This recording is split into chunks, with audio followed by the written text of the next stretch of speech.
Hai teman-teman, gimana kabarnya? Welcome back to my channel.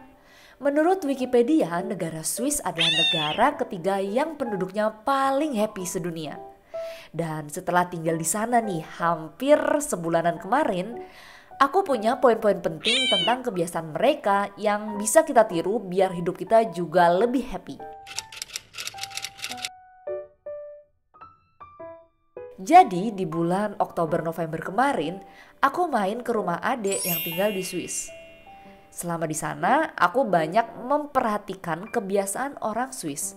Dan adekku pun yang tinggal di sana hampir 3 tahun setuju sama pandanganku ini. Kebiasaan yang aku perhatiin itu dari kebiasaan makan sampai kebiasaan dalam bepergian bersama keluarga. Aku ngerasa kebiasaannya berbeda dengan orang Indonesia. Dan beberapa diantaranya menarik banget buat dibahas. Menurutku beberapa kebiasaan mereka itu secara sadar nggak sadar sebenarnya nganut konsep minimalis loh. Poin ini yang bikin aku mikir, minimalis ternyata terbukti banyak kebaikannya. Di video kali ini aku mau bahas tentang 5 kebiasaan orang Swiss yang menarik dan bisa banget bikin kita lebih happy. Tonton sampai habis ya. Kebiasaan yang pertama, sudut pandang dari barang-barang. Ternyata gak semua produk bisa dijual di Swiss. Pemerintah sana itu sangat menyeleksi barang-barang yang masuk. Barang harus punya kualitas yang sesuai standar.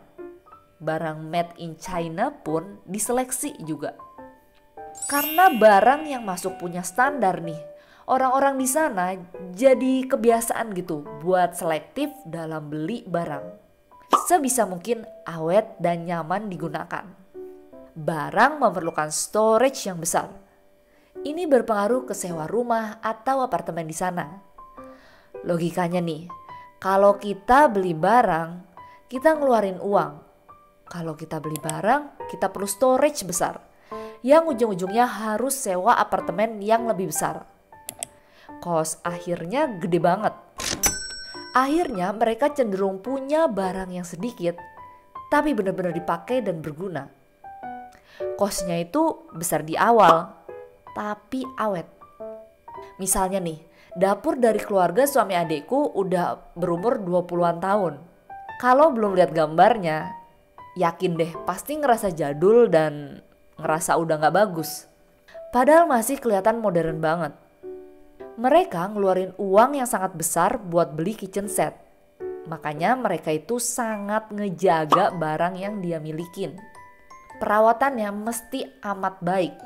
Kebiasaan ini dari mulai selektif dalam kualitas barang yang dibeli, bisa nahan buat cuma beli barang yang diperluin, dan ngerawat barang yang dimiliki dengan baik, bisa bikin kita jauh dari kebiasaan boros.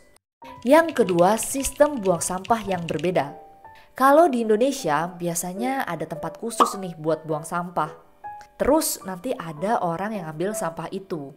Biayanya kita kasih iuran bulanan ke orang yang ambil sampah. Ternyata di sana beda.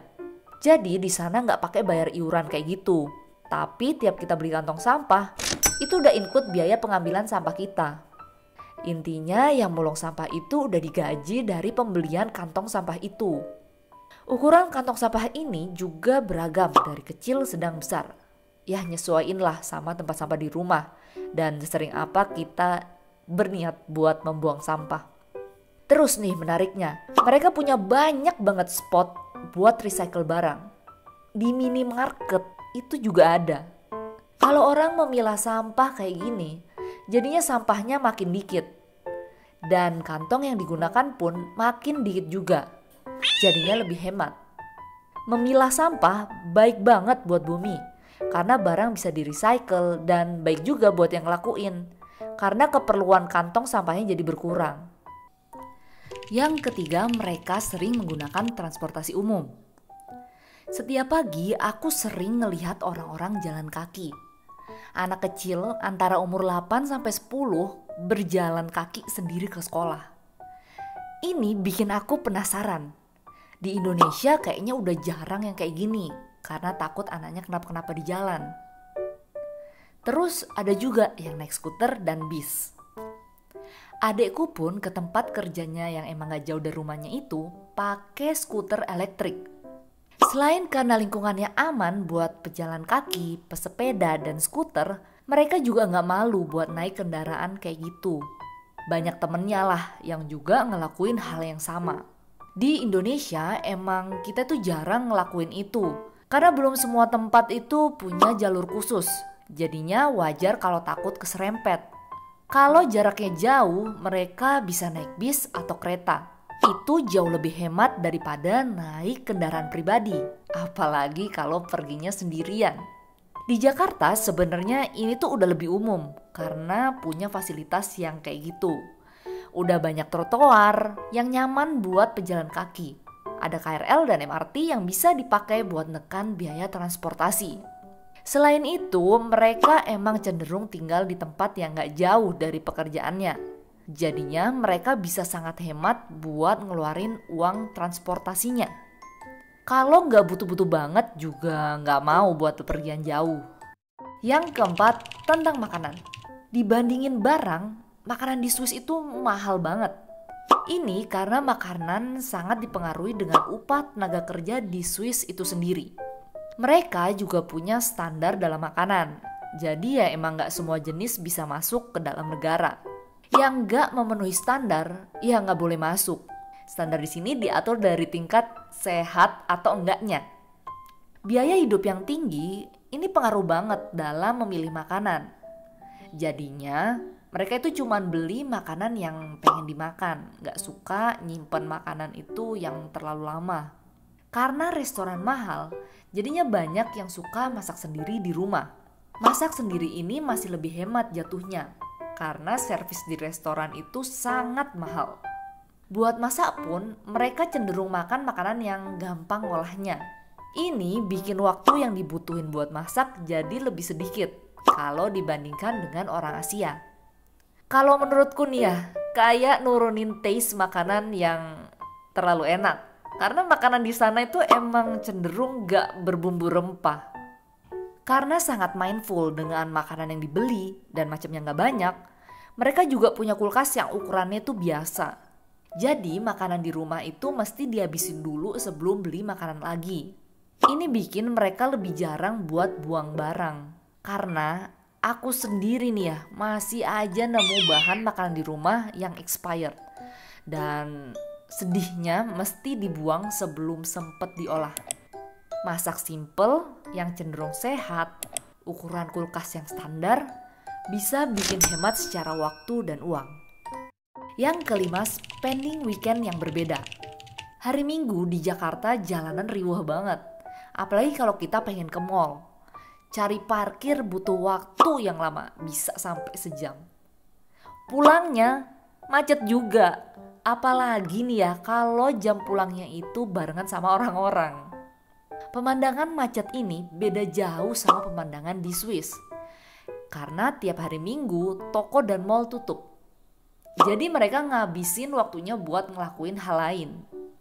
Mereka ternyata juga cari wisata yang free. Contohnya kayak trekking sambil piknik. Kalau di musim panas ada juga nih yang bawa daging buat barbekyuan. Karena di taman-taman sana itu tersedia panggangan yang bisa dipakai siapa aja.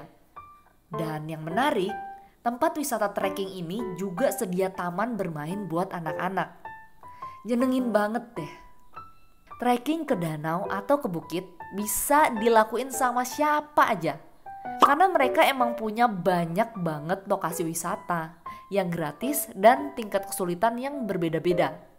Dari anak-anak sampai orang yang udah tua pun sangat suka sama aktivitas outdoor ini.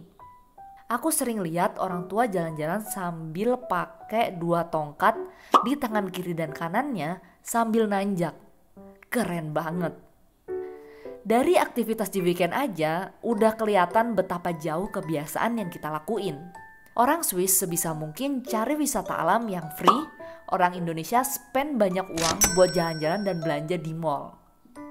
Jadi itu semua 5 kebiasaan orang Swiss yang menarik banget buat dibahas. Dan bisa banget loh kita tiru beberapa karena ya lainnya itu terbatas sama keadaan di Indonesia. Kalau kamu ngerasa postinganku bermanfaat, jangan lupa kamu klik like button dan share video ini ke teman-teman kamu. Thank you for watching. See you on my next videos.